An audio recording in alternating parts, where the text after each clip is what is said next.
পবিত্র পবিত্র মহান সর্বশক্তিমান একমাত্র ঈশ্বর তুমি ছাড়া অন্য কোনো ঈশ্বর নেই প্রভু। তাই ধন্যবাদ আমরা এই আস্বাদন পেয়েছি প্রভু। তাই যে যার দূর থেকে যে যার ঘর থেকে প্রভু আমরা ছুটে এসেছি, দৌড়ে এসেছি তোমার কাছে প্রভু, কারণ তোমার কাছে শান্তি আছে।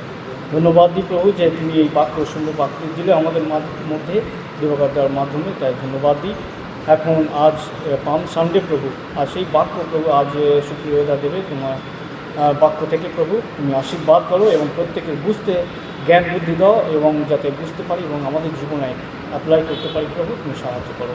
প্রত্যেকে আশীর্বাদ করো। এই প্রথম থেকে শেষ পর্যন্ত ভার তোমার হাতে রাখি, প্রার্থনা যিশু তোমার নামে চাই, আমেন। আমেন। আজকে কি রবিবার আমাদের?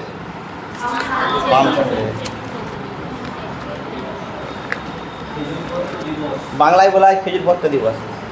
মোটামুটি খেজুর গাছের গুণ, একটা সবথেকে বেশি গুণ খেজুর গাছের, যে মরুভূমিতেও ফলে ফলবান হতে পারে। মানে জল যেখানে নেই, অন্য গাছরা যেখানে বাঁচতে পারে না, কিন্তু খেজুর গাছের একটা ক্ষমতা আছে, ঈশ্বর তাকে এমন সৃষ্টি করেছে, অন্য গাছের কাছে যেই প্লেসটা অসম্ভব খেজুর গাছের কাছে সেটা সম্ভব। সে কিনেও তার পত্র ম্লান হয় না, সবুজ হয়ে থাকে এবং ফলে ফলবান হয়। আমরা সেই গীতসঙ্গীতের এক অধ্যায়ে লেখা আছে না, যে আচ্ছা গীতসঙ্গীতের এক অধ্যায় একটা দেখি। গীতসঙ্গীতের এক অধ্যায়, গীতসঙ্গীতের এক অধ্যায় 3 পদ পড়ো কেউ।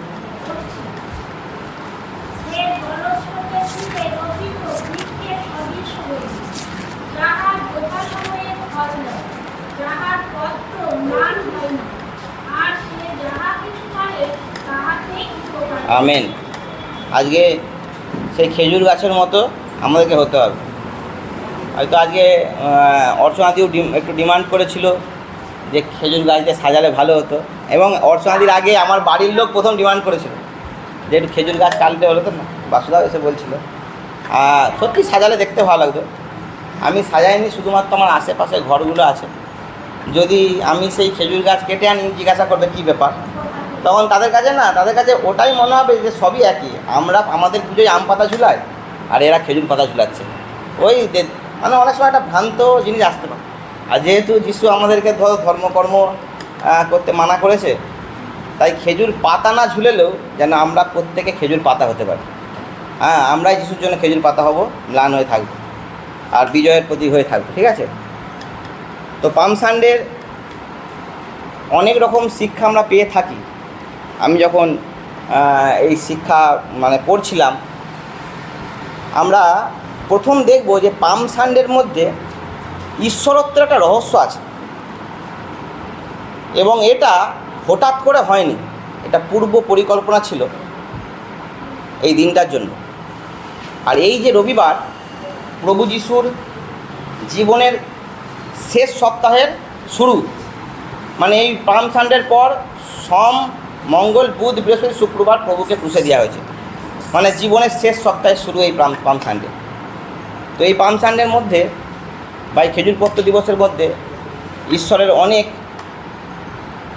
অভ্যন্তরীণ রহস্য আজকে ঈশ্বর আমাদেরকে প্রকাশ করবে, যাতে আমরা আরও গভীরভাবে ঈশ্বরকে চিনতে পারি। এবং সেই সময় অনেকে চিনতে ব্যর্থ হয়েছে, যখন এই পাম সানডের প্রক্রিয়াটা চলছিল, যখন যিশুকে এই খেজুরপত্র দিয়ে যিশুর আগমন করছিল, অনেকে চিনতে পারেন, বেশিরভাগ মানুষই চিনতে পারেন প্রভুকে সেই সময়। তারা আনন্দের সাথে যে কোনো এক রাজা এসেছে তাকে শুধুমাত্র রাজকীয় সম্মান দিচ্ছে, আবার কেউ কেউ রেগে যাচ্ছে যিশুকে কেন এরকম করছে। কিন্তু প্রভুর যে উদ্দেশ্য আজ আমরা দেখি সখরীয় 9 অধ্যায়, ওল্ড টেস্টামেন্ট। সখরীয় ওল্ড মালাখির আগে সখরীয়।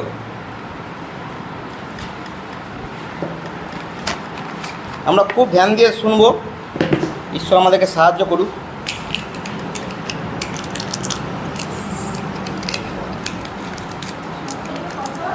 সখরীয় 9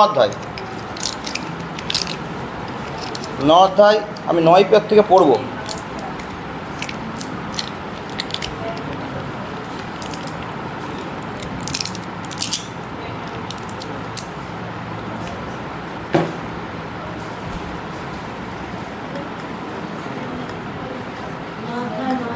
হ্যাঁ, 9 থেকে আমি পড়ব।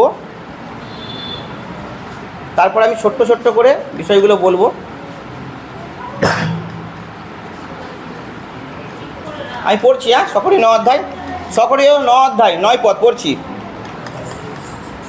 সকরীয় 9 অধ্যায় 9 পদে বলছে, হে সিয়ন কন্যা, অতিশয় উল্লাস করো, হে জেরুসালেম কন্যা, জয়ধ্বনি করো।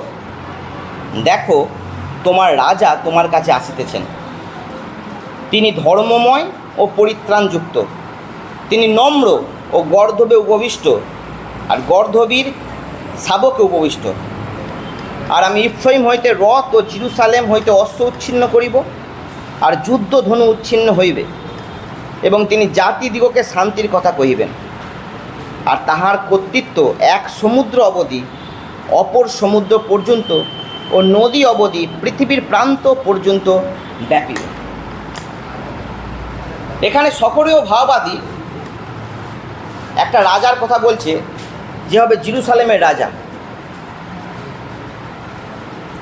এবং সেই রাজা, সকরীয় ভাববাদী এখানে বলছে, সেই রাজা এমন রাজা হবে যার পুরো পৃথিবীর উপর কর্তৃত্ব করার অধিকার আছে। এই যে এখানে লেখা আছে 10 পদে, যে তাহার কর্তৃত্ব এক সমুদ্র অবধি অপর সমুদ্র পর্যন্ত ও নদী অবধি পৃথিবীর প্রান্ত পর্যন্ত ব্যাপ্ত হবে। মানে সে এমন রাজা হবে যার পৃথিবীর সমস্ত সৃষ্টির উপর কর্তৃত্ব করার অধিকার আছে। কিন্তু আবার ইন্টারেস্টিং বলছে এখানে, যে সেই রাজা নম্র হবে, তার ক্ষমতা আছে, শক্তি আছে, কিন্তু তথাপি সেই রাজা নম্র হবে। আমরা একটা একটা করে নোট করে আমি বলছি। সেই রাজা তাহলে কোথাকার রাজা? এখানে জেরুসালেমে, না? এখানে হে সিয়ন কন্যা, জয়ধ্বনি করো, দেখো তোমার রাজা তোমার কাছে আসিছে। মানে সিয়ন পর্বত আমরা জানি জেরুসালেমে অবস্থিত। মানে এখানে বলছে রাজা হচ্ছে জেরুসালেমের রাজা।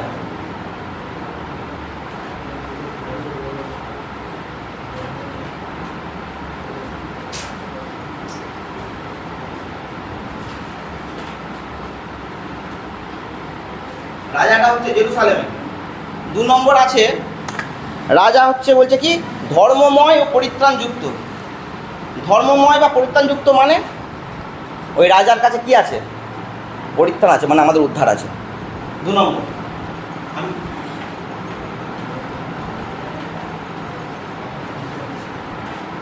ধর্মময় পরিত্রাণযুক্ত হবে, মানে তার কাছে উদ্ধার আছে। আর 3 নম্বর এখানে তার যেটা ক্যারেক্টার দিয়ে আছে, তিনি নম্র। 3 নম্বর হচ্ছে তিনি নম্র। 3 নম্বর হচ্ছে তিনি নম্র। এটা এই রাজার ক্যারেক্টার সকরীয় ভাববাদী বিশ্লেষণ করেছে। বেশিরভাগ তখনকার তুমি যদি রাজা দেখো, রাজারা সহজে নম্র হয় না। বা এখনও যারা মন্ত্রী আমল আছে, নম্রতা খুব কম থাকে। কারণ যার কাছে যত বেশি ক্ষমতা থাকে তার মধ্যে নম্রতা সহজে দেখা যায় না।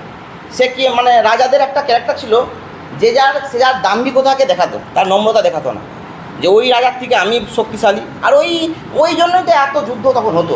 তো বেশিরভাগ রাজারা নম্র ছিল না, তাদের মধ্যে একটা শক্তির দাম্ভিকতা ছিল, এবং শ্রেষ্ঠ হওয়ার একটা সবসময় প্রচেষ্টা ছিল যে আমি শ্রেষ্ঠ। কিন্তু আমরা এই রাজা দেখছি একটু আলাদা। এই রাজার মধ্যে নম্রতা আছে। আর এবং বলছে এই রাজা গর্ধবে করে আসবে, গাধার উপরে বসে। কোনো রাজা গাধায় সহজে আসতো না, কারণ রাজারা চায় একটু ঘোড়ায় করে যাব, সোনার রথে চড়ে যাব, কিন্তু এই রাজা গর্ধবে করে আসছে। তো এই রাজা নম্র বা গাধার উপরে আসছে বলে এই নয় যে এই রাজা কিন্তু দুর্বল বা এই রাজা কমজোরি।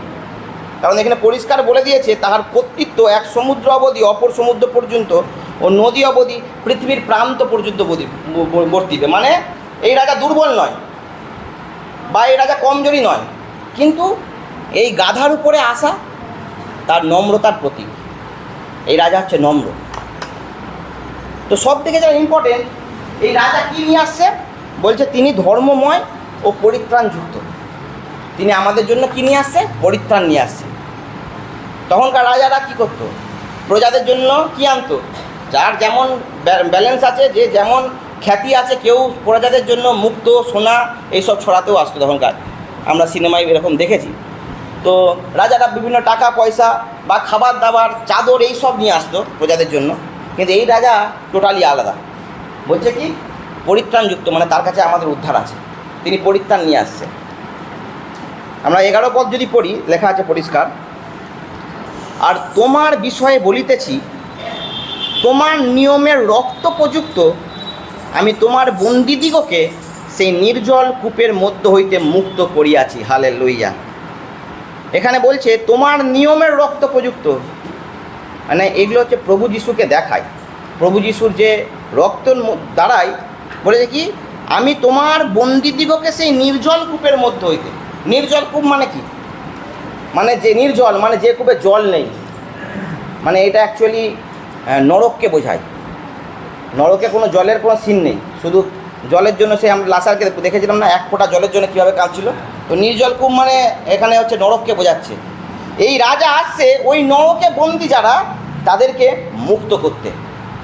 তার মানে এই আমাদের মতো আমরা যারা নরকে যাওয়ার জন্য আমাদেরকে মুক্ত করতে এই রাজারই দরকার আছে, কারণ অন্য রাজার কাছে আর পরিত্রাণ নেই, এই রাজার কাছে এই পরিত্রাণ আছে।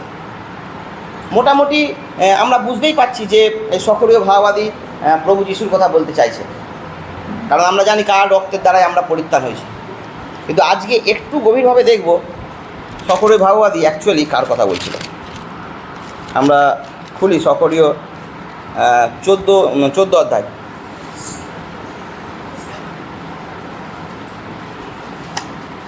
আমি পুরো ডিটেলস পড়লে অনেক সময় লেগে যাবে, মেন পয়েন্টগুলো খালি বলবো, হ্যাঁ, কারণ পুরো ডিটেলস পড়ার মতো হবে না, অনেক। 14 অধ্যায় হেডিং আছে সদাপ্রভুর দিনের বর্ণনা। 14 অধ্যায় হেডিং। আমি দেখতে চাইছি যে সকলীয় ভাববাদী কোন রাজার কথা বলেছিল, যার কাছে আমাদের পরিত্রাণ আছে, এবং রাজা কে সেটা আমরা দেখতে চাইছি। সদাপ্রভুর দিনের বর্ণনা 14 অধ্যায় লেখা আছে, প্রথম 14 অধ্যায় 1 পদ। দেখো সদাপ্রভুর এক দিন আসিতেছে। কার দিন আসিতেছে? আরে বলি সদাপ্রভুর এক দিন আসিতেছে, সেই দিন তোমার মধ্যে তোমার সম্পত্তি লুট হইয়া বিভক্ত হইবে।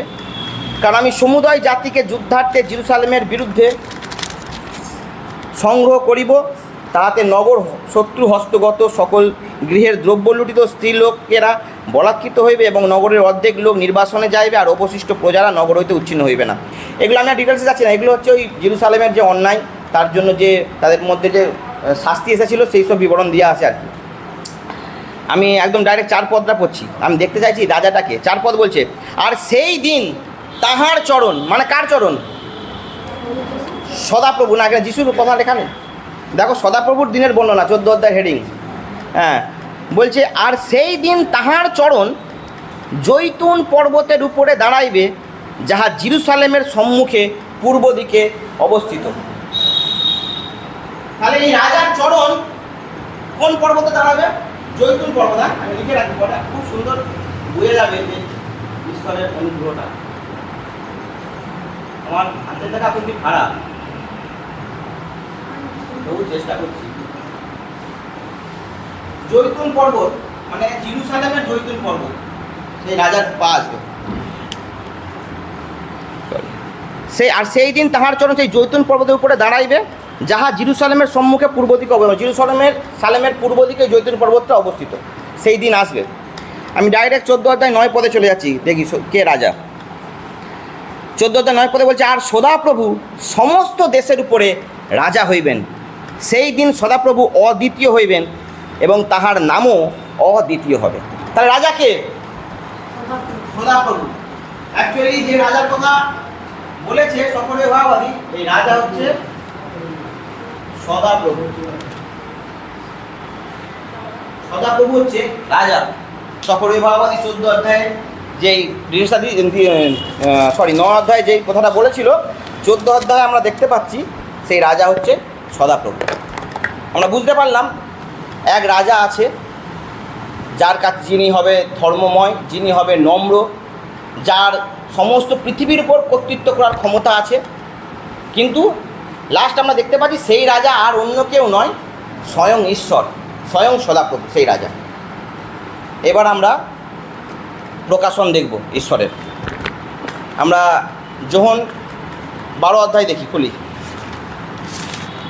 মথি, মার্ক, লুক, যোহন, এই পাম সানডে এত ইম্পর্টেন্ট আমাদের জন্য যে চারজনকে এই পবিত্র আত্মা ব্যবহার করেছে। মথি, মার্ক, লুক, যোহন 4টে অধ্যায়তেই লেখা আছে, 4টে বইয়েতে 4টে পুস্তকেই হচ্ছে লেখা আছে এই পাম সানডের বিষয়ে। তো আমি যোহন থেকে শুরু করব। যোহন, লুক আর মার্ক যেগুলো মেন পয়েন্টগুলো নেবো, বাকি মথিতে গিয়ে আমি পুরো ডিসকাশন করব, কারণ সবগুলো পুরো করতে গেলে সময় হবে না। যোহনের 12 অধ্যায়, যোহনের 12 অধ্যায় 12 পদ।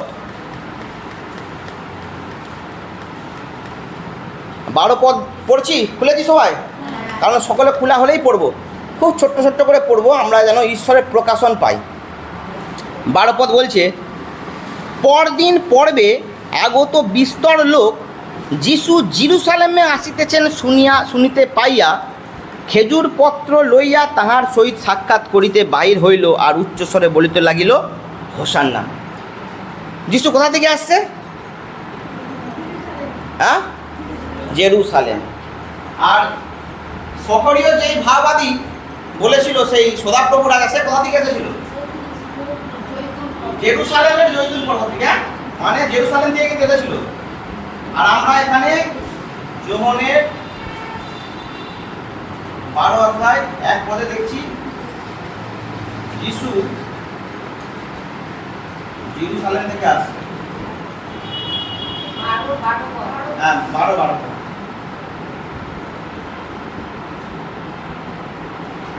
এই জেরুজালেম থেকে আসছে, মানে যেটা সকরীয় ভাববাদী বলেছিল সদাপ্রভু আসবে, আমরা দেখছি যিশু আসছে। খেজুর পত্র লইয়া তাহার সহিত সাক্ষাৎ করিল, বাহির হইল, আর উচ্চস্বরে বলিতে লাগিল, হোসান্না। ধন্য তিনি যিনি প্রভুর নামে আসিলেন, তিনি ইসরায়েলের রাজা। এই সব বিষয়গুলো আমি মথিতে গিয়ে পরপর বলবো, আমি শুধু জাস্ট পয়েন্টগুলো বলছি। 14 পদে বলছে, তখন যিশু একটি গর্দভ শাবক পাইয়া তাহার উপরে বসিলেন, যেমন লেখা আছে, ওই সিয়ন কন্যে ভয় করিও না, দেখো তোমার রাজা আসিতেছেন, গর্দভ শাবকে চড়িয়ে আসতেছেন। এটা হচ্ছে আমার জীবনের টেস্টিমনি। এই যে তোমরা আজকে মণ্ডলী যতটা দেখতে পাচ্ছ, ঈশ্বর আমাকে এই বাক্যটাই দিয়েছিল। আমি যখন প্রথম মানে ভেবেছিলাম যে প্রভুর মণ্ডলী করব বাড়িতে, কিন্তু বিভিন্ন রকমভাবে আমার সাহস হচ্ছিল না, যে করলে যেমন করার পজিটিভ দিক আছে, নেগেটিভ দিক আছে। তো নেগেটিভ দিকগুলো তখন ভাবছিলাম যে একসময় মনে ছিল আমি হয়তো উৎসাহিত হয়ে গিয়ে ডিসিশান নিচ্ছি। তাও আঙ্কেলের একটা কথা মনে পড়েছিল, আঙ্কেল বলেছিল, বড় যাই ডিসিশান নাও সবসময় ঈশ্বরকে জিজ্ঞাসা করবে, ঈশ্বর বললে তবে তোমরা করবে। যেমন দিবাকর দা একবার আঙ্কেলকে বলেছিল যে আমি কারবার ছেড়ে দিয়ে তুমি কোথাও পাঠিয়ে দাও আমাকে, আমি ঈশ্বরের কাজই করব। কিন্তু আঙ্কেল বলে, তোমাকে ঈশ্বর বলেছে, ঈশ্বর বললে করবে। আর আঙ্কেলেরও টেস্টিমনি দেখেছি, যখন চাকরি ছাড়ার কথা ঈশ্বর বলতে তবে ছেড়েছে।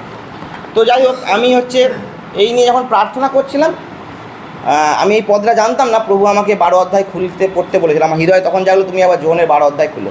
আর তখন আমি এটা পড়েছিলাম যে ওই সিয়ন কন্যে ভয় করি না, তোমার রাজা আসিতেছেন। মানে আমি বুঝতে পেরেছি প্রভু আসতে চাইছে, তাহলে আমার আর ভয় নেই। আজকে এই পুরো যা দেখছো সব ঈশ্বর করেছে, আর তাই এত অল্প সময়ের মধ্যে হয়েছে। এটা মানুষ করলে কোনোদিন হতো না, কোনোদিন এটা সম্ভব ছিল না মানুষের দ্বারা। ঈশ্বরের কাজ বলে এত সুন্দরভাবে তিনি বানাচ্ছেন, আর তিনি আরও সুন্দর করবেন। তো যাই হোক, এটা টেস্টিমনি ছিল বললাম। তো ওই সিয়ন কন্যে ভয় করি না, দেখো তোমার রাজা আসিতেছেন, মানে যিশুকে কিন্তু রাজাই বলছে। সকরীয় ভাববাদী যে একটা রাজার কথাই বলছিল, আর এখানেও ঠিক রাজার কথাই বলছে। রাজা আসিতেছেন, গর্দভে শাবকে চড়িয়ে আসিতেছেন। 16 পদ বলছে, তাহার শিষ্যেরা প্রথমে এই সমস্ত বুঝিলেন না। মানে যখন ওই সময়টা প্রভু যিশু গাধায় চড়ে আসছে এবং অনেকে নিজের কাপড় খুলে দিয়ে তাকে আমন্ত্রণ করছে এবং খেজুর পত্র দিয়ে তাকে মানে কী করো সম্মান দিচ্ছে, এই সব ওই শিষ্যেরা দেখছে। কিন্তু আর 16 পদ বলছে, তাহার শিষ্যেরা প্রথমে এই সমস্ত বুঝলেন না। তারা বুঝতে পারছেন যে যিশু কেন গাধায় চললো বা কিসের জন্য এরাও বা এরকম লাফালাফি করছে, তারা কিচ্ছু বুঝতে পারছেন না। এবার দেখো ইন্টারেস্টিং, কিন্তু যিশু যখন মহিমান্বিত হইলেন, মহিমান্বিত মিন্স মানে তার ক্রুশে যাওয়া, মানে মৃত্যু এবং পুনরুত্থিত হওয়া এবং স্বর্গারোহণ, এটাকে মহিমান্বিত বলা হয় বাইবেলের ভাষায় আর কি, যে যিশু মহিমান্বিত হয়েছিলেন। মানে যিশুর মৃত্যুর পর যিশু যখন মহিমান্বিত হইলেন, তখন তাদের স্মরণ হইল যে তাহার বিষয়ে এই সকল লিখিত ছিল। শিষ্যরা তখন কিন্তু পুরাতন নিয়ম ঠিকমতো পড়েনি। যিশু যখন ওই জিনিসগুলো যিশুর জন্য হচ্ছে, যিশু যখন গাধার পিঠে চড়ে আসছে, তাকে যখন সকলে স্বাগতম জানাচ্ছে, তারা বুঝতেই পারছে না কেন হচ্ছে, কারণ তারা পুরাতন নিয়ম ঠিকমতো তখন পড়েনি।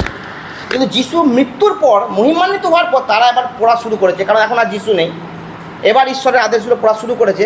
তারা এবার দেখছে যে এই যে আমার যিশুর সঙ্গে এগুলো হয়েছিল, এটা তো লেখা আছে। এই যে এখানে লেখা আছে যে কিন্তু যিশু যখন মহিমান্বিত হলেন তখন তাহাদের স্মরণ হইল যে তাহার বিষয়ে এই সকল লিখিত ছিল, আর লোকেরা তাহার প্রতি এই সকল করিয়াছে। কার বিষয়ে কোথা লেখা ছিল? যিশুর বিষয়ে সক্রিয় ভাবাতে লেখা ছিল। এটা তারা বুঝতে পেরেছে। আর তখন তারা বুঝতে পেরেছে তাহলে যিশু যখন এসেছিল এই গাধার পিঠে ওঠা, এই জিনিসগুলো কিন্তু সাধারণ বিষয় ছিল না। তখন তারা এবার ঈশ্বরের প্রকাশন পাচ্ছে। যিশু কে? এখনও অনেকের কাছে মানে ধাঁধার মতো যিশু কে। অনেকে ঠিক যিশুও তার শিষ্যদেরকে বলেছিল আমি কে। লোকে কি বলে? কেউ কেউ বলেছিল তুমি এলিও, কেউ কেউ বলেছিল তুমি ভাববাদী। যিশু তার শিষ্যকে বলেছিল তুমি বলো আমি কে। আজকে আমাদের কাছে প্রশ্ন যিশু কে? আজকে যিশু উত্তর দেবে যিশু কে। তো ঈশ্বর ধন্যবাদ দিয়ে আমরা বুঝতে পারলাম কি, যে সক্রিয় ভাবে যে রাজার কথা লেখা আছে, আর সেই রাজাই হচ্ছে যিশু, সেটা তার শিষ্যরা বুঝতে পেরেছিল। আমরা চলে যাই লুকের 19 অধ্যায়। তবে এখানে একটা শিক্ষার বিষয় ছোট্ট মতো আছে, আমি এটা বলতে চাই। যখন ঈশ্বর মনে করালো যে এখান থেকে আমরা বুঝতে পারি ঈশ্বরের সব পরিকল্পনায় কিন্তু সঙ্গে সঙ্গে বোঝা যায়নি। ওই শিষ্যেরা যিশুর সঙ্গে থাকতো, যিশুর সঙ্গে খাওয়া দাওয়া করতো, তার শিক্ষা নিত, তথাপি যিশুর ওই প্রকাশনটা বুঝতে পারেনি। তাই ঈশ্বরের প্রকাশন বা ঈশ্বরের পরিকল্পনা সঙ্গে সঙ্গে না বুঝতে পারলেও ঈশ্বর সঠিক টাইমে তোমাকে বোঝাবে, তোমাকে আমাকে বোঝাবে। যাকে শিষ্যদেরকে অনেক অপেক্ষা করতে হয়েছিল, তবে সেই ওই গাধা পিঠে চড়ে আসা তারা বুঝতে পেরেছিল। তা আমরা যেন সবসময় তাড়াহুড়ো করি, এই বাইবেল বুঝতে পারছি না কেন, ঈশ্বরের কাছে আমরা আকাঙ্ক্ষা করবো, তিনি বোঝাবেন। লুকের 19 অধ্যায়ে আমি যাচ্ছি। এবার 19 অধ্যায় আমি 35 থেকে পড়বো।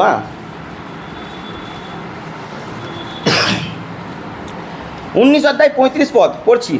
সবাই বার করেছি। 35 পদে পড়ছি।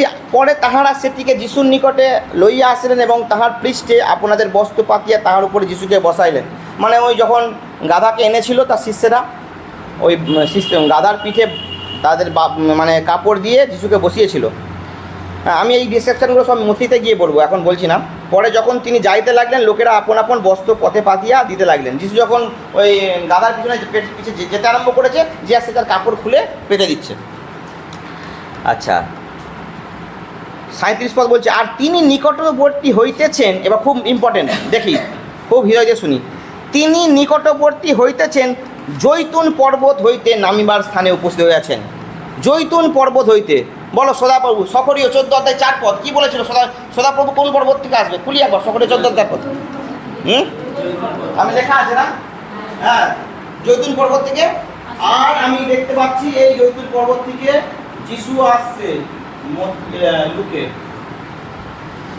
লুক 19 অধ্যায় 36 আর 37।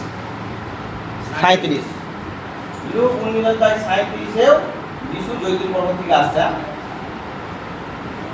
আমি খালি ঈশ্বরের প্রকাশনটা দেখো।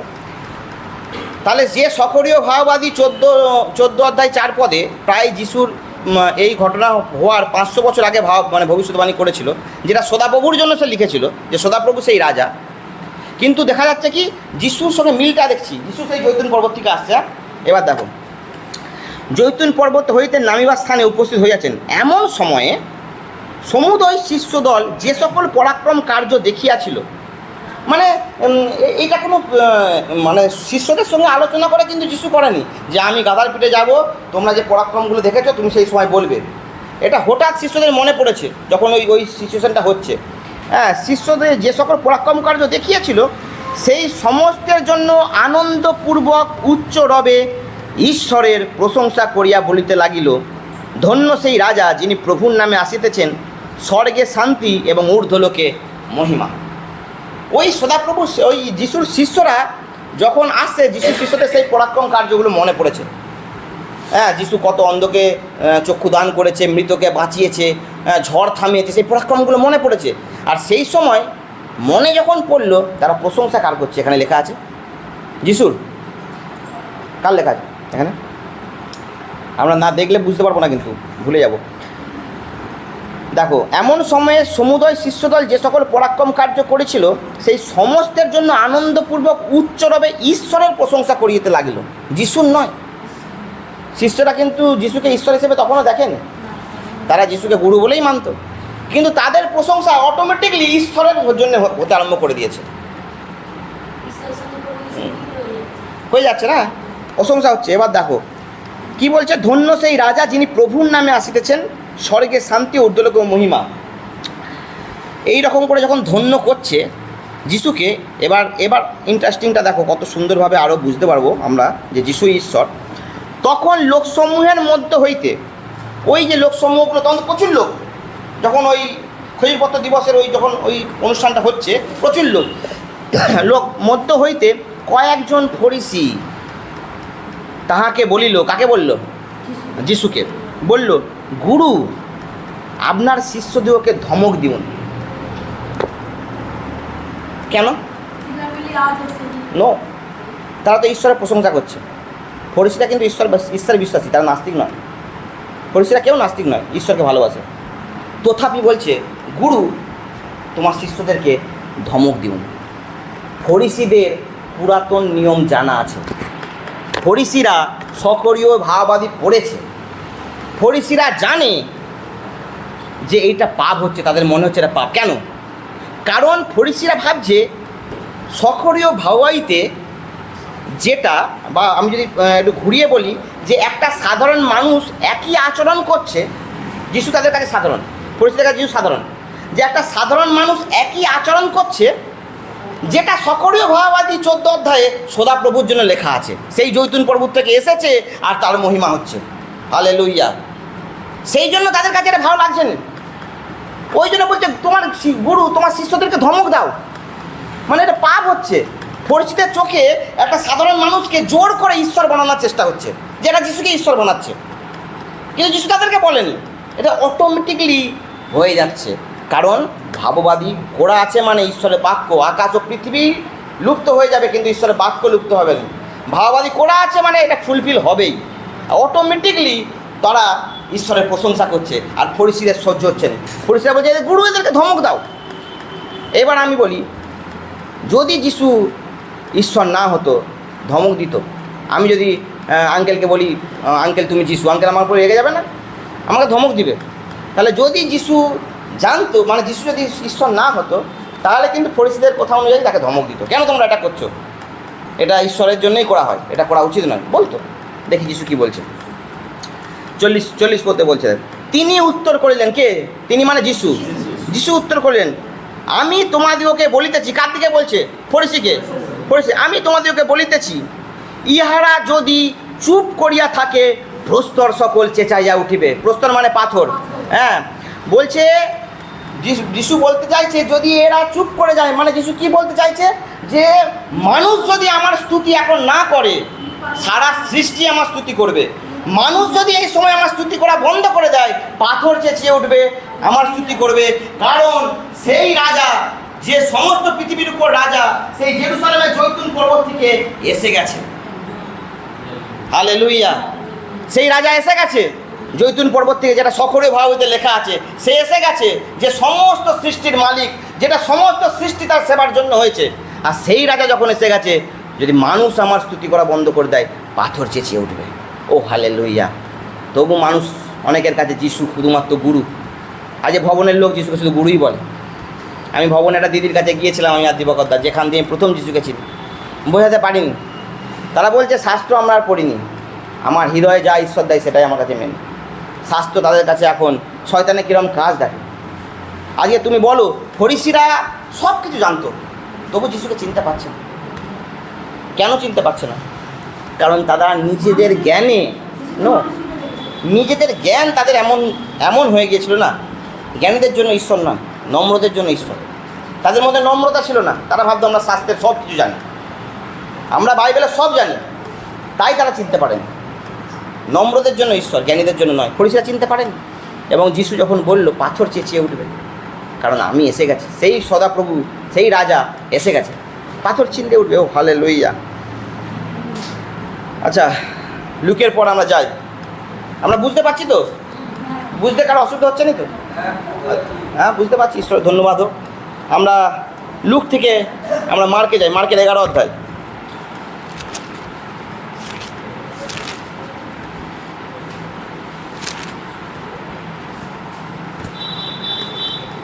মার্কের 11 অধ্যায় আমি 7 থেকে পড়ি।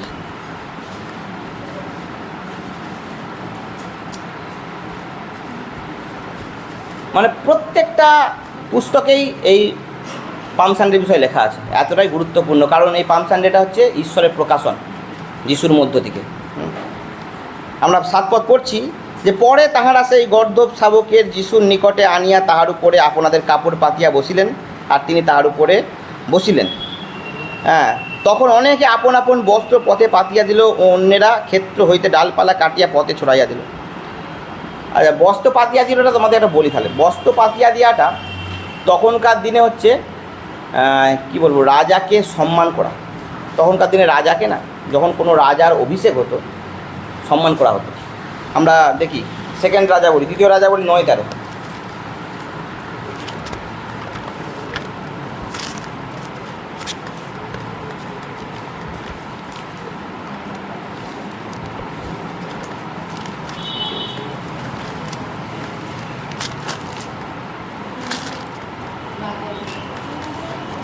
দ্বিতীয় রাজাবলী 9 অধ্যায় কী আছে? জেহুর বিবরণ আছে। হ্যাঁ, ঈশ্বর জেহুকে যখন অভিষেক করেছিল আমাদের সদাপ্রভু, তখন দেখো 13 অধ্যায় দেখো, আমি যদি 12 পদ পড়ি, তাহারা কহিল এই কথা মিথ্যে। আচ্ছা, তখন তিনি কহিলেন, মানে জেহু কহিল যে আমাকে এই কথা বলিল সদাপ্রভু এই কথা কহেন, মানে সদাপ্রভু জেহুকে বলেছে, আমি তোমাকে ইসরায়েলের উপরে রাজপদে অভিষেক করিলাম। মানে জেহুকে ঈশ্বর রাজপদে অভিষেক করেছে। এবার দেখো 13 পদে লেখা আছে, তখন তাহারা শীঘ্র করিয়া প্রত্যেকে আপন আপন বস্ত্র খুলিয়া সোপানের উপরে তাহার পদতলে পাতিল, এবং তুরি বাজাইয়া কইল, জেহু রাজা হইলেন। মানে যখন রাজা হতো না, তখনকার ওই পোশাক খুলে দেওয়ার একটা, মানে তাকে সম্মান জানানো। আর যিশুকেও তারা রাজা হিসেবে দেখছে। কী রাজা হিসেবে দেখছে আমি সব মতিতে গিয়ে বলবো। তো ওই জন্য ওরা ওই পোশাক খুলে দিল এবং ডালপালা কাটিয়া পথে ছড়াইল। আর যে সকল লোক অগ্রে ও পশ্চাতে যাইতেছিল, তাহারা উচ্চস্বরে কহিতে লাগিল, হোসান্না। হোসান্না কথার অর্থ একটু আগে আন্টি আমার দিকে বলল। হোসান্না হচ্ছে একটা হিব্রু শব্দ, ঠিক আছে? হোসান্না শব্দের অর্থ হচ্ছে যে আমাদের পরিত্রাণ করো, বা দয়া করে আমাদের রক্ষা করো, যে অনেক রকম ভাষায় বলা আছে। হোসান্না শব্দের অর্থ হচ্ছে এইটাই, যে আমাকে পরিত্রাণ করো বা আমাকে রক্ষা করো। পরিত্রাণ করাটা হচ্ছে সব থেকে আমার শুনতে। আচ্ছা, হ্যাঁ,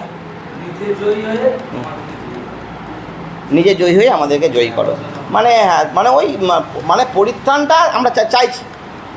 কারণ সেই জন্যই তো এত তার কাছে এত সম্মান তারা জানাচ্ছে ওই পাবলিক, তখনকার ওই লোরা। ধন্য যে রাজা আসিতেছেন, আমাদের পিতা দাউদের রাজ্য উদ্দুলে হোসান্না। আচ্ছা, হোসান্না শব্দ অর্থ আর বোর্ডে লিখছি না, সবাই মনে থাকে তো, যে সব আমাদের পরিত্রাণ করো। এই সব ডিটেলস, আমি যে এই পদ থেকে এই পদে যাচ্ছি, তোমরা বাড়িতে লক্ষ্য করবে, সব কিন্তু বেশিরভাগ এই বাইবেলের নিচে লেখা থাকে। বাইবেলের শত নিচে পদগুলো লেখা থাকে, বুঝেছো তো? এইভাবে ছাড়া, মানে তোমরা হয়তো ভাবছো যে সুপ্রিতা এইখান থেকে এখানে যাচ্ছে, এটা কোনো আমার ট্যালেন্ট নয়। আমি আগে বলছি, সব লেখা থাকে, ঈশ্বরের কাছে প্রকাশক প্রার্থনা করবে, ঈশ্বর দেবে। সব এই যে কার সাথে ওই বাক্য, এই যে নিচে যে বাক্যগুলো লেখা আছে না বাইবেলের নিচে, এগুলো এমনি এমনি লেখা নেই, সব সম্পর্ক আছে, ঠিক আছে? তো আমি হোসান্না কথার অর্থ হচ্ছে আমাকে পরিত্রাণ করো। আমরা দেখি এই পরিত্রাণ বিষয়ে একটা সুন্দর জিনিস দেখব। ঈশ্বর খুব সুন্দরভাবে বুঝিয়ে, গীত সংহিতা 118,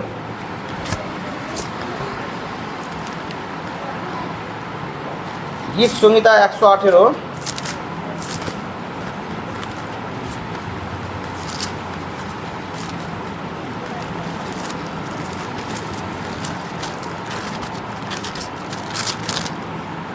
আমি 118, 19, 20, 21 পদ পড়ব। হ্যাঁ, 118, 19 20 যে হোক একজন পড়ি, 118, 19।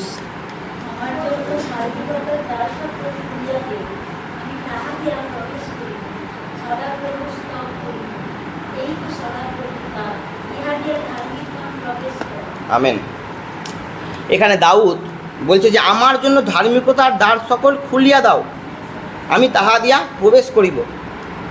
মানে ধার্মিকতার একটা দ্বার আছে, তার মানে যদি ঈশ্বরের কাছে প্রবেশ করতে চাই ওই ধার্মিকতার দ্বার খোলার প্রয়োজন আছে।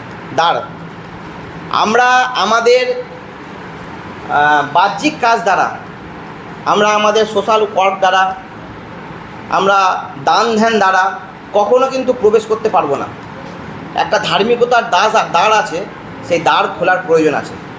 হ্যাঁ, তারপরে 20 পদে বলছে এই তো সদাপ্রভুর দ্বার, মানে সে দ্বার পেয়ে গেছে, ইহা দিয়া ধার্মিকগণ প্রবেশ করে। আমাদের দ্বার কে? প্রভু যিশু। যোহন 10:9 পড়ে দেখি।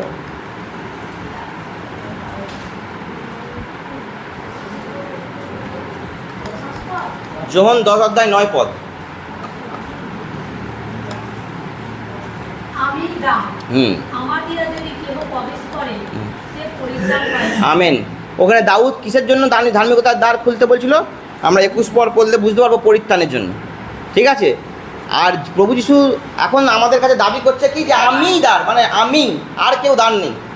আর অন্য কোনো দ্বার দিয়ে প্রবেশ করে আমরা পরিত্রাণ লাভ করতে পারবো না। যদি চাইছি পরিত্রাণ পেতে, যদি চাইছি এই মৃত্যুর পর সেই স্বর্গে যেতে, প্রভু যিশু দাবি করছে আমিই দ্বার, আর আমাদের কেউ প্রবেশ করলে সে পরিত্রাণ পাইবে। 21 পদে বলছে, এই গীত সংহিতার 118-21, আমি তোমার স্তব করিব, কেননা তুমি আমাকে উত্তর দিয়াছ, আর তুমি আমার পরিত্রাণ হইয়াছ। আমি তোমার স্তব করিব। আচ্ছা, পরিত্রাণের ইংলিশ কি আছে? Salvation, correct. পরিত্রাণের ইংলিশ আমি দেখাচ্ছি।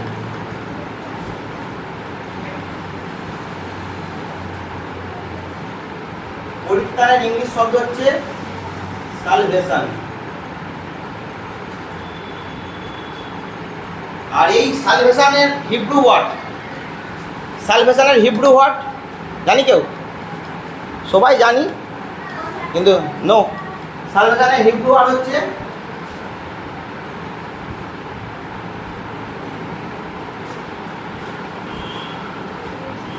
ইয়েশুয়া।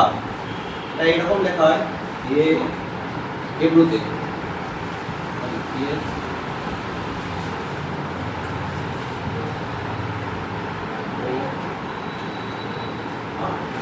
এই ইয়েশোয়া থেকে ইসুয়া এসছে।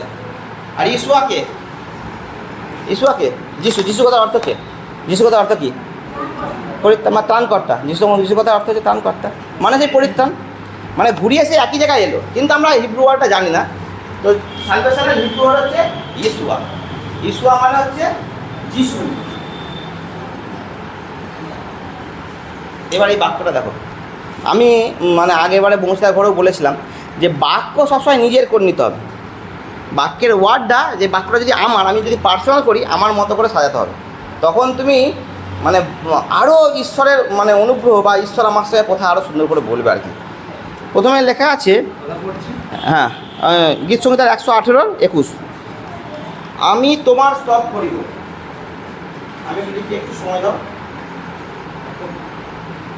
আমি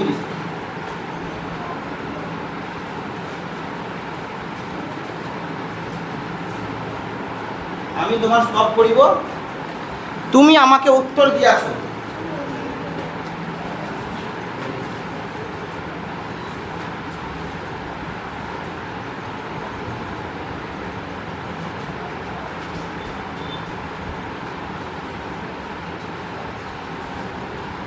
আর তুমি আমার পরিত্রাণ হইয়াছ।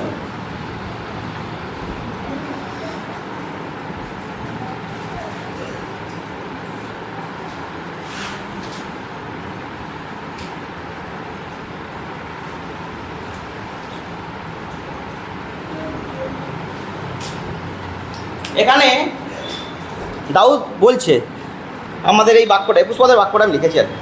এখানে খালি আমি নিজের করে কিছুটা কারেকশন করবো আর কি, যদি আমি যখন নিজের করবো। বলছে আমি তোমার স্তব করিব।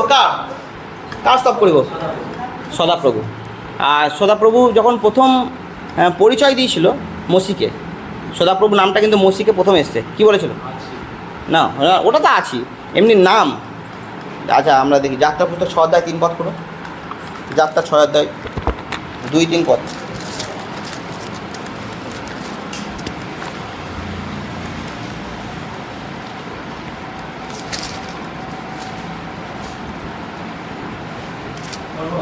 পড়ো। ঈশ্বর মসির সহিত আলাপ করিয়া আরো কহিলেন, আমি জিহোবা। হ্যাঁ, যিশু এবার জিহোবা মানে সদাপ্রভু, ওই জন্য ব্যাকেটে সদাপ্রভু লেখা আছে। অ্যাকচুয়ালি কি জিহোবা। আবার 3 পদটা পড়ো, যে এই পরিচয় আর কাউকে দেয়নি, লেখা আছে দেখো। আমি অব্রাহামকে, ইসায়াককে ও যাকবকে সর্বশক্তিমান ঈশ্বর বলিয়া দর্শন দিতাম, কিন্তু আমার এই জিহোবা সদাপ্রভু আমি লইয়া নাম লইয়া তাহাদিও আমার পরিচয় দিতাম না। হালেলুইয়া। মানে অব্রাহাম, ইসাক, যাকব এদেরকে সর্বশক্তিমান মানে এল সাদানাই এরকম এক সর্বশক্তিমান বলে তাদেরকে পরিচয় দিয়েছে, কিন্তু প্রথম পরিচয় জিহোবা এই মসিকে দিয়েছে। যদি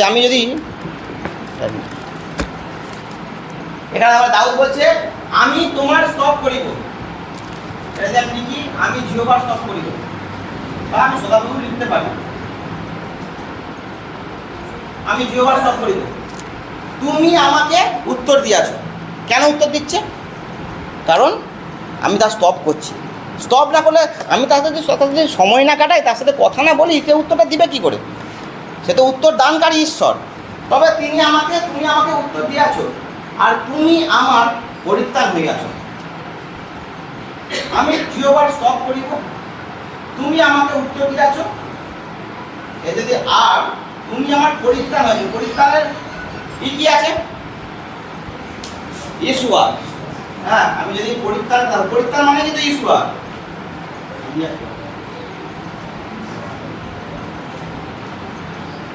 ইয়েশুয়া বা যিশু। এবার দেখা শুনে রাখ, আমি জিহোবা স্তব করিব, কেন তুমি আমাকে উত্তর দিয়াছ। কারণ তুমি আমার জন্য, এটা যদি নিজের বাক্য করি, তুমি আমার জন্য যিশু হয়ে এসেছো। মানে আমি বলতে চাইছি যে ঈশ্বরের অনুগ্রহটা বা তার প্রেমটা, মানে এটা ভালো করে যদি আমি এরকম পড়ি, 1 মিনিট 118 পড়ি।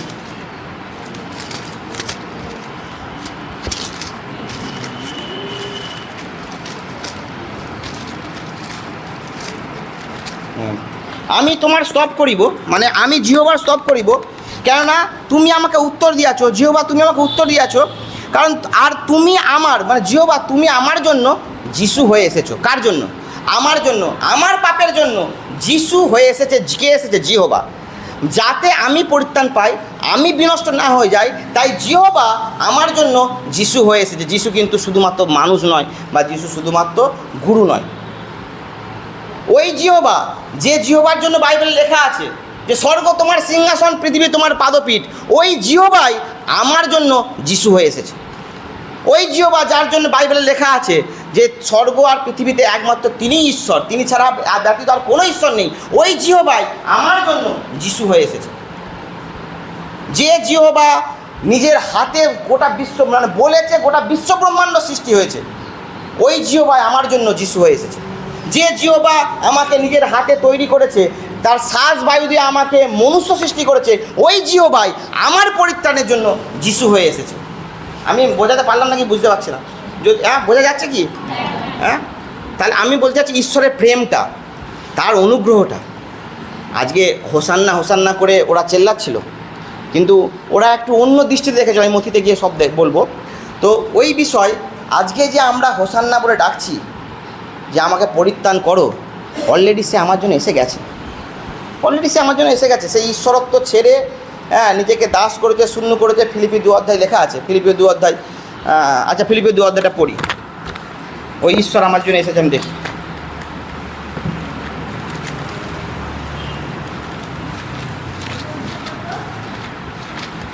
দু অধ্যায় কত আমি বলছি, আমার মনে নেই, 2 অধ্যায়তেই আছে।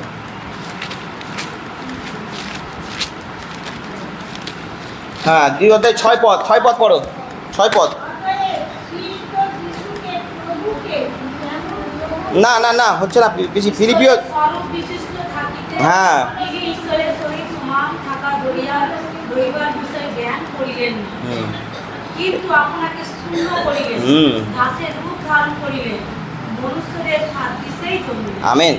বলছে ঈশ্বরের স্বরূপ বিশিষ্ট থাকিতে তিনি ঈশ্বরের সহিত সমান থাকা ধরিয়া লইবার বিষয় জ্ঞান করিলেন না, কিন্তু আপনাকে শূন্য করিলেন, দাসের রূপ ধারণ করিলেন এবং মনুষ্যদের সাদৃশ্যে জন্মিলেন।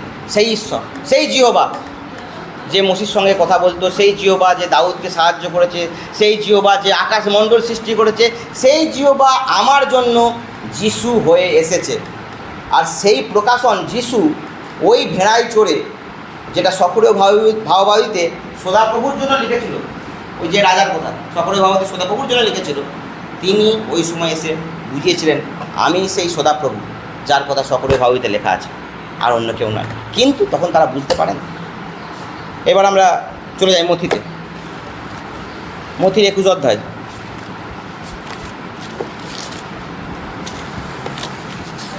এখানে আমি ডিটেলস একটু একটু করে বলছি। মথির 21 অধ্যায় 1 পদ, সবাই পেয়ে গেলে পড়বো।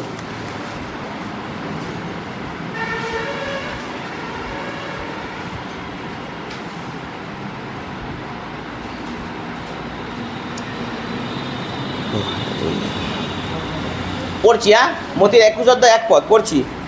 পরে যখন তাহারা জেরুজালেমের নিকটবর্তী হইয়া জৈতুন পর্বতে বৈতফগী গ্রামে আসিলেন, তখন যিশু 2 জন শিষ্যকে পাঠাইয়া দিলেন, তাহাদিওকে বলিলেন, তোমাদের সম্মুখে ওই গ্রামে যাও, অমনি দেখিতে পাইবে একটি গর্ধবী বাঁধা আছে, আর তাহার সঙ্গে একটি বৎস খুলিয়া আমার নিকটে আনো। এখানে আমরা দেখতে পাচ্ছি প্রভু যিশু সাধারণ কেউ নয়, এটা তার একটা ঈশ্বরত্বের পরিচয় আছে। এখানে কেন ঈশ্বরত্বের পরিচয় আছে? তিনি ওই একই সঙ্গে শিষ্যদের সঙ্গে কিন্তু একই সঙ্গে ওই বৈতফগী গ্রামে এসেছে জৈতুন পর্বত থেকে, কিন্তু সেই একই সঙ্গে আসার পর সে শিষ্যদেরকে বলছে তোমার সম্মুখে ওই গ্রামে যাও, মানে একটু গ্রামটা দূরে আছে, সামনে ওই গ্রামে যাও এবং গিয়ে দেখবে যে একটা গর্ধবী বাঁধা আছে এবং তার সঙ্গে তার বৎসও বাঁধা আছে। মানে যিশু জানলো কী করে? মানে এটা তার ঈশ্বরত্বের পরিচয়। তিনি সব জানেন, কোথায় কে আছে, কে কিভাবে আছে তিনি জানেন। তো এগুলো হচ্ছে আমাদের কাছে সাবধানতা। ঈশ্বর কিন্তু জানেন আমরা কখন কি করছি। হ্যাঁ, তো এগুলো হচ্ছে ঈশ্বরত্বের পরিচয়। যে যাও, এবার কি বলছে, খুলিয়া আমার নিকটে আনো, আর যদি কেহ তোমাদিকে কিছু বলে তবে বলিবে ইহাদিগতে প্রভুর প্রয়োজন আছে, তাহাতে সে তখনই তাহাদিগকে পাঠাইয়া দেবেন। ঈশ্বরের ধন্যবাদ করি। এইখানে শিষ্যদেরকে কাজটা আমি যখন শিষ্যর কাছে আমি নিজেকে বোঝাচ্ছিলাম, কাজটা কি মনে হচ্ছিল, সহজ না কঠিন? কেন না, কঠিন, খুব কঠিন কাজ। আমি যখন ভাবছিলাম যে শিষ্যদেরকে বলল ওই গ্রামে যাও, ওখানে গিয়ে দেখবে একটা গর্ধবী আর তার বৎস বাঁধা আছে। তারপরে কি বলছে, বাঁধা আছে, খুলিয়া আমার নিকটে আনো। প্রথমে কিন্তু বলেন গিয়ে তুমি বলবে প্রভুর দরকার আছে, এই কথা প্রথমে বলতে বলেন, বলে গিয়ে খুলে নিয়ে আসবে। যদি কেউ বলে, তারপর কতটা কঠিন কাজ, মার খাওয়ার কাজ, মার খাওয়ার কাজ। তো গিয়ে আমি গোবস্ত্র খুলে নিয়ে আসবো, কথা বলার সুযোগ দিবে? চুরি করা বলবে, কথা বলারই সুযোগ দিবে না, আগেই গায়ে হাত পড়ে যাবে। আর তখনকার দিনে তো আরও কড়াকড়ি বিষয়। যখনই তুমি তার গোবস্ত্র খুলে নিয়ে যাচ্ছ, যে মালিক সে এসে আগে মারতে আরম্ভ করবে। তুই কাকে বলে নিয়ে যাচ্ছিস? তারপর তো বলবে প্রভুর দরকার আছে, আগেই মার। তো আমি দেখছি মানে ঈশ্বরের অনেক আজ্ঞা এমন আছে আমাদের কাছে অদ্ভুত লাগতে পারে। এখনই বাইবেল অনেক রকম আজ্ঞা দেয়, অদ্ভুত মনে হয়, কিন্তু ওই শিষ্যের মতো হতে হবে। ওই শিষ্য কিন্তু যিশুকে বলেনি প্রভু তুমি বলছো ঠিকই, কিন্তু গেলে আগে তাদেরকে জিজ্ঞেস করে গোবস্ত্রটা নি না, জিজ্ঞেস করে আগে নিলে যদি মারতে আরম্ভ করে দেয় তখন কী হবে? কিচ্ছু বলেনি শিষ্য, গুরু বলেছে শুনতে হবে। আজকে আমাদের কাছেও ঈশ্বরের অনেক বাক্য আছে যেগুলো মনে হয় এটা করা সম্ভব। হ্যাঁ, অনেক সময় আমরা নানা রকম ভাবি, কিন্তু ঈশ্বর বলেছে মানে করতে হবে, যেটা ওই শিষ্যরা করেছে। হ্যাঁ, এগুলো ঈশ্বরের বাক্য আমাদেরকে শেখাচ্ছে, ঈশ্বরের ধন্যবাদ হোক।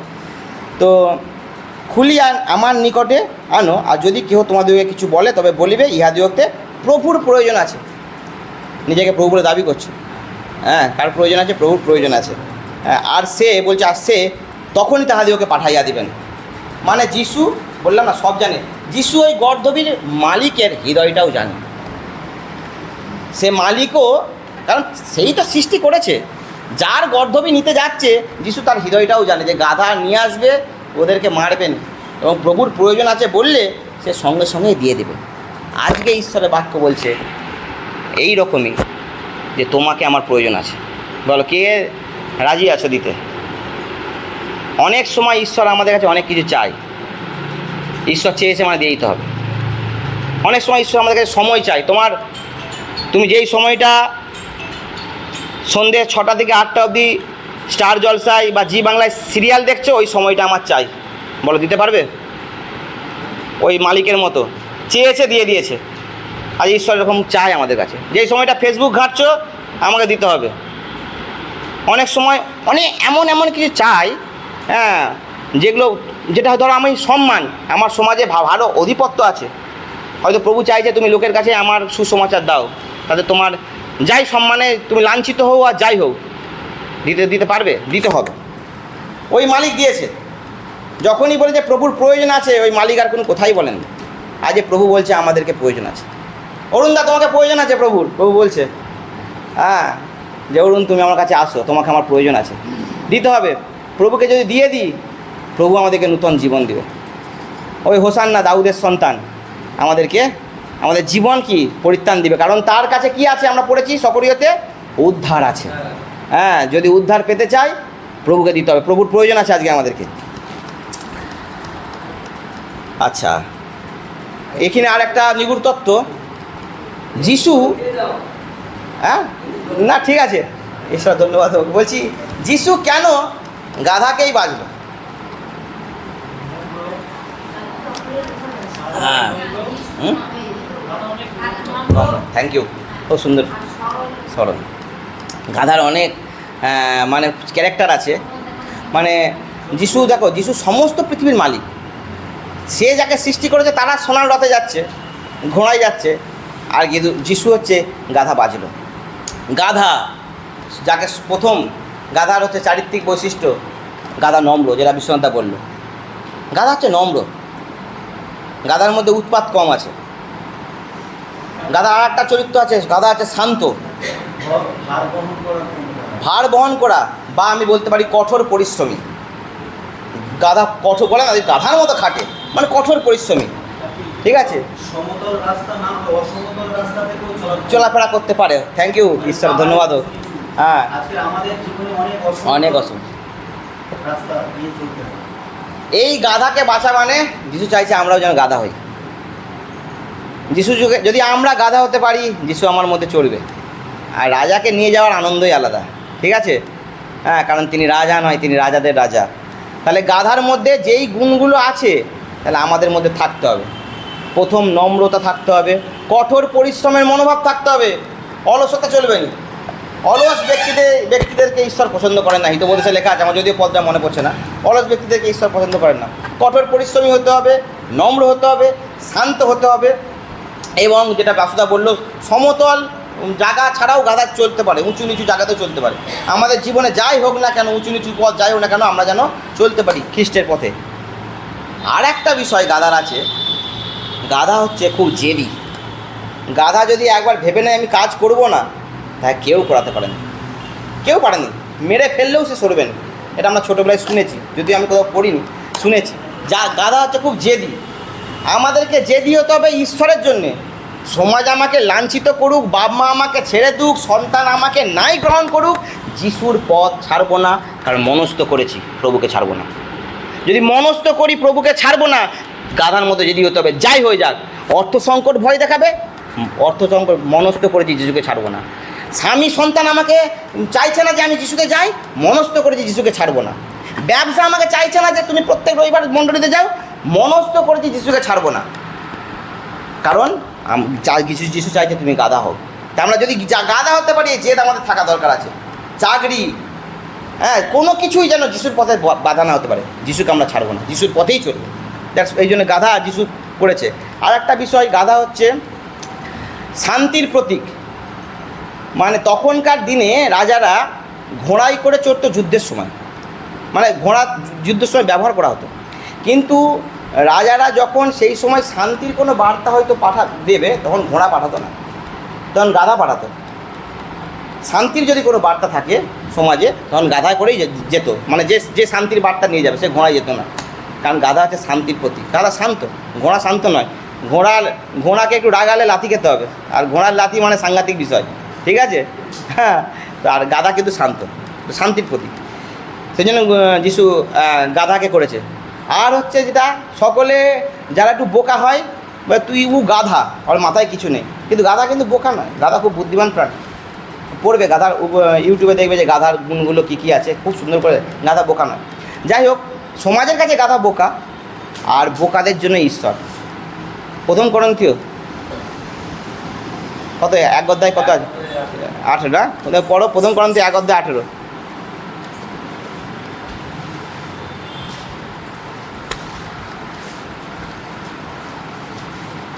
করছি। হুম, কারণ 16 27। ও 27। কিন্তু ঈশ্বর জগৎসৃষ্ট মূর্খ বিষয় সকল মনোনীত করিলেন, যেন জ্ঞানবানদিগকে লজ্জা দেন, এবং ঈশ্বর জগতের দুর্বল বিষয় সকল মনোনীত করিলেন, যেন শান্তিপূর্ণ বিষয় সকলকে লজ্জা দেন। আমেন। মানে জগতের কাছে যারা গাধা, জগতের কাছে আমরা যারা গাধা, যারা আমাদেরকে বলে ওদের কি খেয়ে দেয় কাজ নেই, ওই গিয়ে হাততালি দেয়, গান বায়না করে, হ্যাঁ, সংসার ঠিক মতো চলেনি তবু ওখানে যাচ্ছে, জগতের কাছে যারা আমরা গাধা, ঈশ্বর আমাদেরকে মনোনীত করেছে, এবং আমাদের দ্বারাই বলে যে ওই জ্ঞানবানদিকে লজ্জিত করবে, ওখানে লেখা আছে, ঠিক আছে? তাই যিশুর গাধা হতে হবে আমাদেরকে। হাতি হলেও হবে না, ঘোড়া হলেও হবে না, গাধা হতে হবে।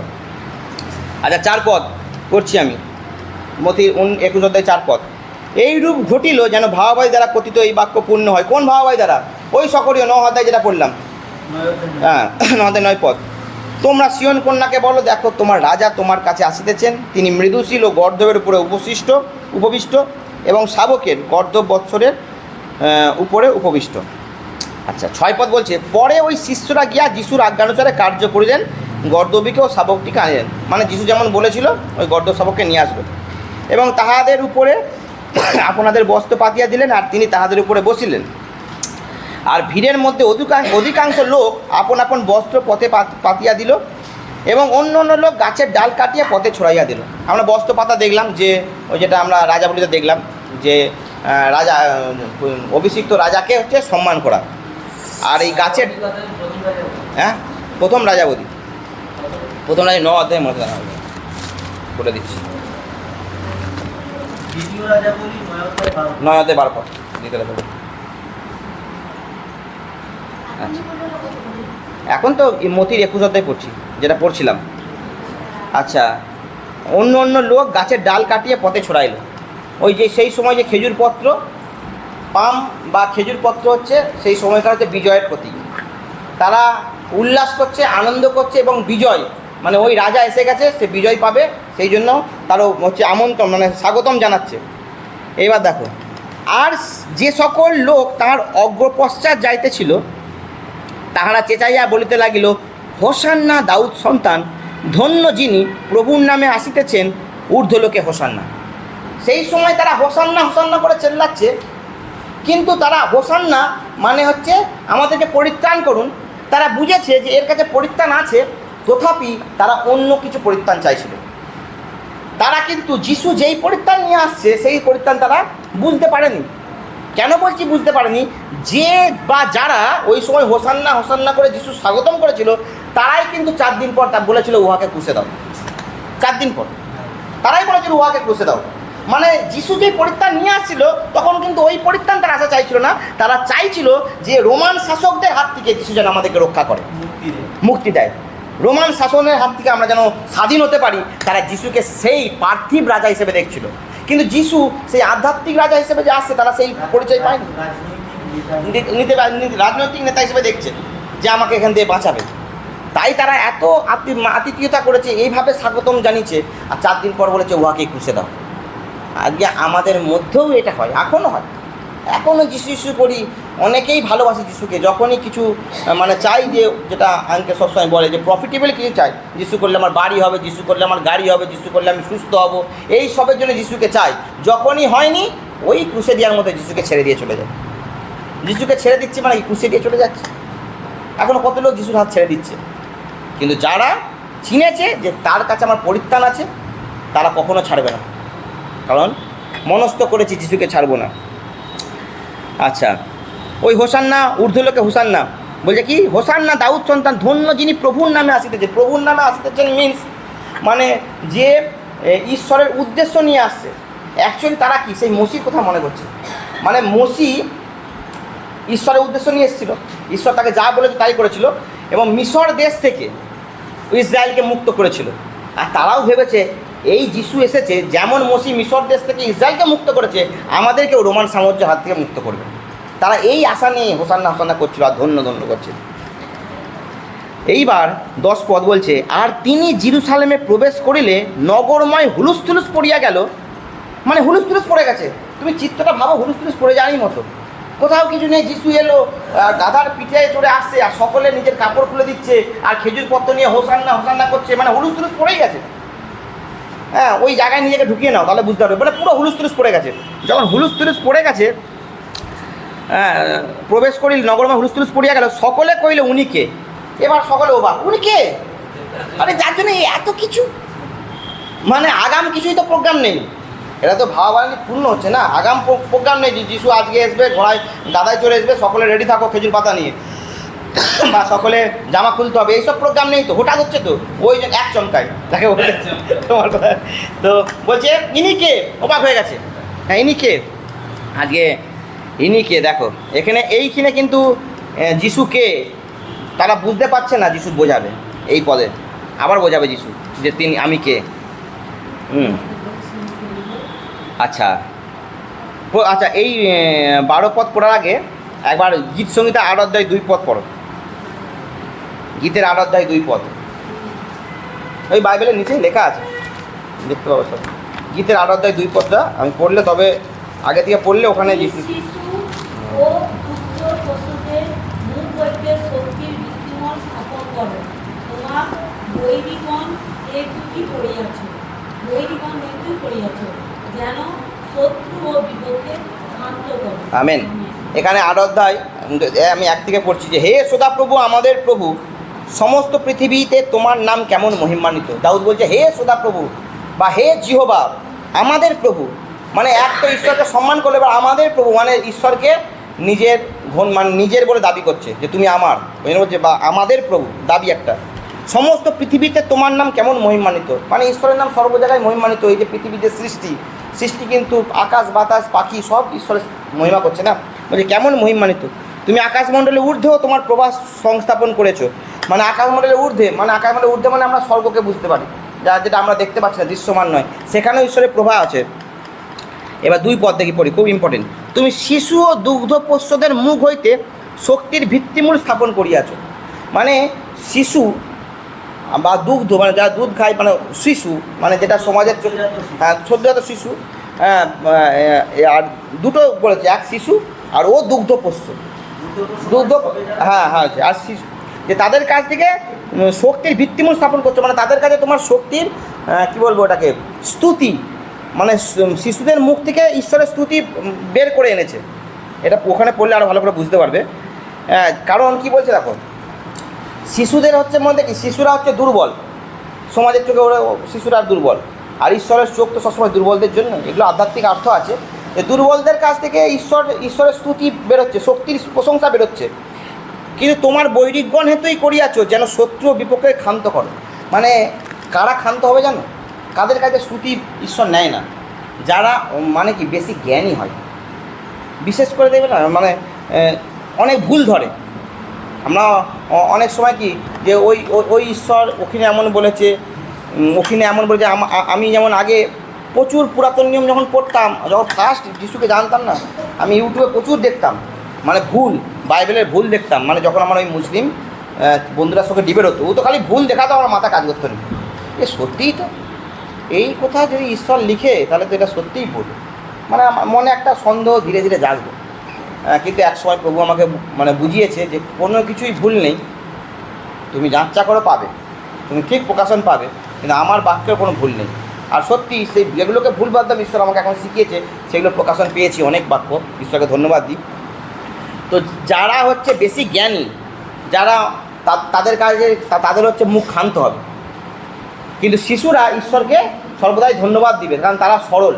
মানে ঈশ্বর বলতে চাইছে যে আমার স্তুতি জ্ঞানী ব্যক্তিদের জন্য নয়, সরল বিশ্বাসীদের জন্য, সরল বিশ্বাসীদের কাছে স্তুতি হবে। এটা গীতসঙ্গীতে 8:2 পড়লাম, এটা মতির 21 দেবে, নিচেও লেখা আছে। এবার আমি পড়ছি মতির 21 অধ্যায় 12 পদ পড়ছি আমি। 8:2টা পড়লাম কারণ নিচে ওইটা ভবিষ্যৎবাণীটা পূর্ণ হবে, ওই জন্যই বলছি। 8:2 পদে পর মতির 21:12 বলছে, যখন সবাই বলছে ইনিকে, তারপরে 12 পদে বলছে, পরে যিশু ঈশ্বরের ধর্মধামে প্রবেশ করেছেন। কার ধর্মধামে প্রবেশ করেছে? ঈশ্বরের। ভালো করে খুব মন দিয়ে দেখি। এবং যত লোক ধর্মধামে ক্রয় বিক্রয় করিতেছিল, সেই সকলকে বাহির করিয়া দিলেন, এবং পোদ্দারদের মেজ ও যাহারা কপত বিক্রয় করিতেছিল তাহাদের আসন সকল উল্টাইয়া ফেলিলেন। এই প্রথম যিশুকে আমাদের বাইবেলে রাগতে দেখা গেছে। ফার্স্ট কেন রাগতে গেছে? যে ঈশ্বরের গৃহে ব্যবসা হয়ে গেছে। হ্যাঁ, প্রথম শেষ ঠিক, তারপরে পুষে যাবে। তো ঈশ্বরের গৃহে ব্যবসা হয়ে গেছে। আজকে ঈশ্বর চায় না তার গৃহে ব্যবসা হোক। ঈশ্বর আজকে এখনও অনেক লোক যিশুর নামে কত ব্যবসা করছে। আমাদের বিশেষ করে মেসে যায়, তেল বিক্রি হয়, জল বিক্রি হয়, সাবান বিক্রি হয়, বলছে মিরাকেল তেল, এই তেল মাখলে শরীর ভালো হয়ে যাবে, সাবান। ঈশ্বরের ব্যবসা, ঈশ্বরের ব্যবসা চলছে। ঈশ্বর পবিত্র মাটিগুলো বিক্রি হয়, হ্যাঁ, তেল জল বলে, হ্যাঁ, আমাদের মেচেরাই হয়, আমি জানি। তো যাই হোক, এইরকম ব্যবসা করছে। তারাও ওই সময় ব্যবসা করছিল, মানুষকে ব্যবসা করে মানুষকে শোষণ করছিল। আজও শোষণ হচ্ছে। ঈশ্বর রাগ করে। যিশু প্রথম রেখেছে মানে কতটা পাপ তার কাছে, ঈশ্বরের গৃহ ব্যবসার জন্য নয়। এবার কি বলছে? আর তাহাদিওকে কহিলেন, লেখা আছে আমার গৃহ। কার গৃহ? হালেলুয়া। দেখো, ঈশ্বরের গৃহেতে কিন্তু ব্যবসা চলছে। যিশু প্রথম বলছে ঈশ্বর ধর্মধামে দিই, পরে যিশু ঈশ্বরের ধর্মধামে প্রবেশ করিলেন, মানে 12 পদে প্রথমে বলছে ঈশ্বরের ধর্মধামে প্রবেশ করেছে যিশু। এবার সব উল্টে দিয়েছে। এবার বলছে লেখা আছে আমার গৃহ প্রার্থনা গৃহ বলিয়া আখ্যাত হয়। এটা যিশাইও 56 অধ্যায় 7 পদে খুব সুন্দর লেখা আছে, যেখানে সদাপ্রভু বলেছিল আমার গৃহে সবাই আনন্দ করবে। তো এখানে যিশু তো পরিচয় দিতেই পারত যে ঈশ্বরের গৃহে প্রার্থনা গৃহ বলে আখ্যাত হইবে, লেখা আছে আমার গৃহ। যদি সেখানে সদাপ্রভু আমার বলেই উল্লেখ করেছে, কিন্তু যিশু সেটাকে আমার বলেই, মানে তার ঈশ্বরের তো পরিচয় দিচ্ছে, ঠিক আছে, দাবি করছে যে আমার গৃহ প্রার্থনা গৃহ বলে আখ্যাত হইবে, কিন্তু তোমরা ইয়া দস্যুগণের গহ্বর করিতেছ। দস্যুগণের গহ্বর মানে কি? দস্যু মানে ডাকাত, আর গহ্বর মানে গুহা। যে ডাকাতের গুহা বানিয়ে ফেলেছ। মানে কি জানো, ওদের ধারণা ছিল ওরা ঈশ্বরের ধর্মধামে ঈশ্বরের কাজও করে, আবার ব্যবসাও করে, পাপও করে। মানে তারা ভাবতো আমরা যাই পাপ করি না কেন, ঈশ্বরের কাজ যখন করছি আমরা উদয় না হয়। আমেন। যিশু এইখানে অন্ধকে সুস্থতা দান করেছে, এই মতির 21 অধ্যায় 14 পদে।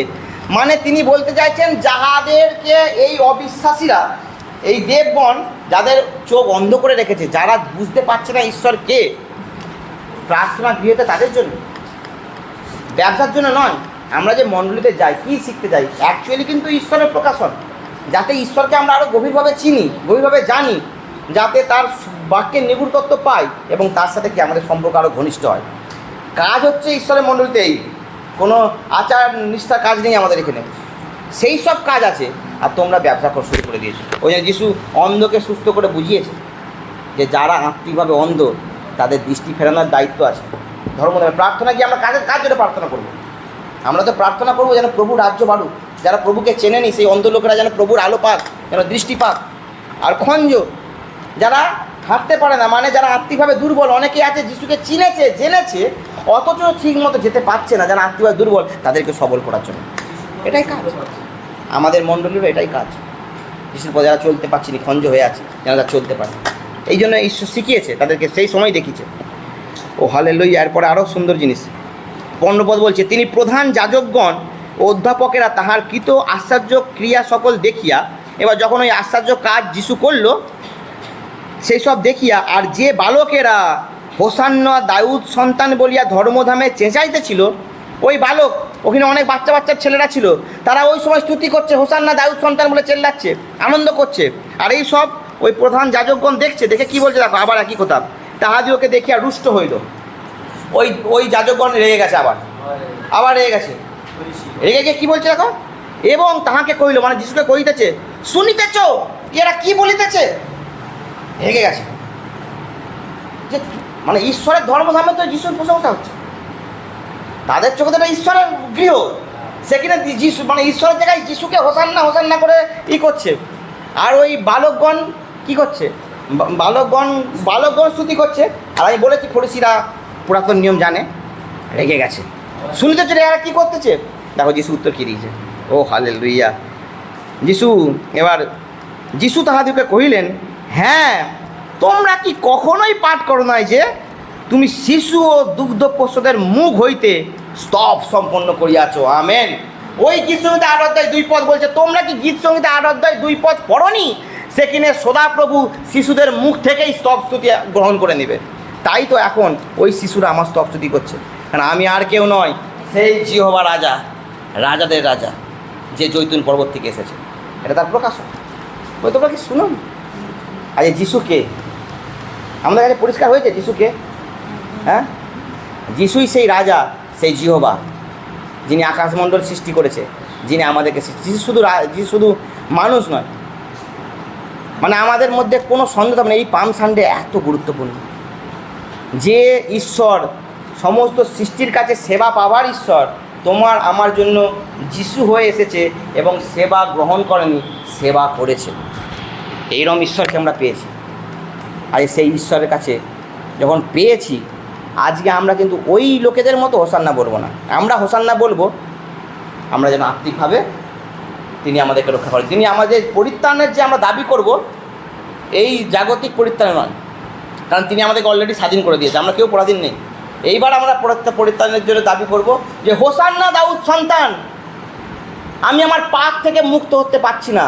হোসান্না মানে কি, আমাদেরকে এক্ষুনি পরিত্রাণ করুন, বা আমাদেরকে দয়া করে রক্ষা করুন, বাংলায় বলতে গেলে, আরও চলতি কোথায় বলতে গেলে আমাকে রক্ষা করুন। হোসান্না, আমি পাপ থেকে রক্ষা করতে হবে, আমার পাপ থেকে আমি নিজেকে কন্ট্রোল করতে পারছি না, আমি জানি এটা পাপ, তথাপি আমি পাপ থেকে নিজেকে পৃথক করতে পারছি না। হোসান্না দাউদ সন্তান, তুমি আমাকে রক্ষা করো।